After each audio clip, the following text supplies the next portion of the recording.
Hi, my name is Sloan Garland, I'm Bianca Luzzi, I'm Abigail Taunton, and I'm Catherine Okonkwo.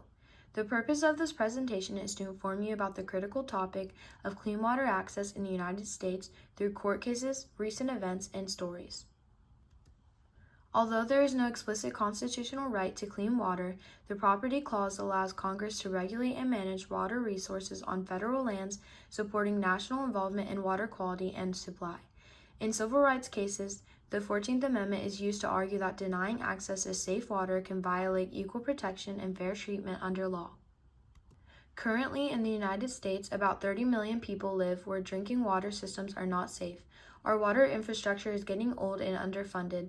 More than 9 million water pipes made of lead are across the U.S., affecting drinking water safety. Donald Trump has proposed a budget cut that will take away $2.46 billion in funds that provide money to states and water systems to help them align with the Safe Drinking Water Act. The Clean Water Act is the most crucial law when talking about clean water access. The purpose of the Clean Water Act is to regulate the pollutants in our nation's waters and keep quality standards. The Clean Water Act does not only protect the water, but while keeping our nation's rivers, lakes, wetlands, streams, and bays clean and safe, it affects families and communities across the nation.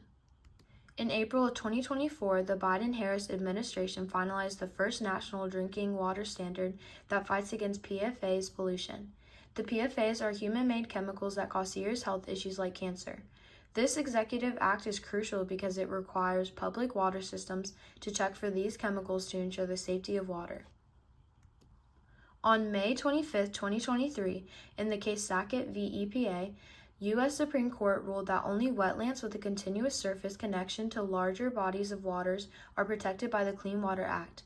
Millions of acres of wetlands and small streams lost federal protection, and industries no longer need federal permits to pollute them. As a result of this critical court ruling, these areas are vulnerable and have worsened pollution and destruction. Most Americans rank clean water as a top environmental concern. Over half worry a great deal about polluted drinking water. Support is strong across age, race, and party lines, though Democrats show more urgency. Younger generations and communities of color express the most concern. The public clearly want a stronger government action. With Singapore's lack of natural water resources and a growing population, they were faced with major water security concerns.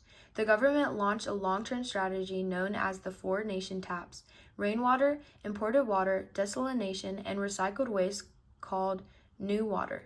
With continuous strict water management and smart technology, Singapore now provides 100% of its population with clean water even during droughts. The Ganges River in India supports over 400 million people but suffers from severe pollution. Over the years, the government has put billions into sewage treatment plants and regulating industrial waste. Despite their efforts, pollution remains a major problem due to poor enforcement and delayed projects. Today, nearly 200,000 people die every year due to inadequate access to safe water in India. The Environmental Defense Fund, or EDF, is one of the largest environmental groups in the U.S., with millions in funding and strong political influence. It invests heavily in clean water initiatives like reducing agricultural runoff, removing lead pipes, and supporting climate-resilient water systems. The American Farm Bureau Federation is a powerful interest group representing U.S. farmers and ranchers.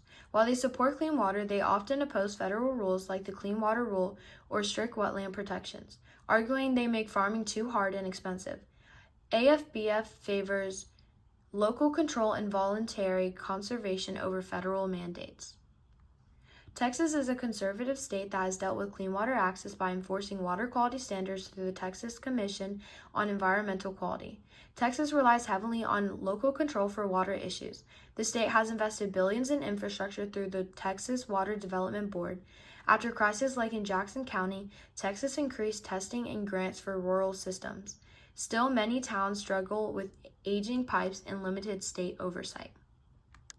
California is a liberal state that has recognized clean water as a human right since 2012. The state invests in fixing aging infrastructure and helping rural, low-income communities. Programs like SAFER target unsafe drinking water, especially in the Central Valley. Despite droughts and pollution, California leads with policy and funding to improve access. There have been many politicians that have come up with solutions regarding the Clean Water Act. Most recently, we have seen Biden try to tackle the issue of clean water in America. While Biden was in office, he aimed towards making sure that all lead pipes would be replaced in 10 years. This idea has not yet been fulfilled. In the next 5 years, I foresee this issue becoming more addressed. With an increase in population size, contamination, and climate change, it is bound to deplete our freshwater source and eventually make it a scarce resource. Water is an essential element to all life on Earth, and if we continue to not treat it as such in the future, I see this being a bigger issue than it is now. Thank you for your time. We hope you learned something and want to learn more about clean water access.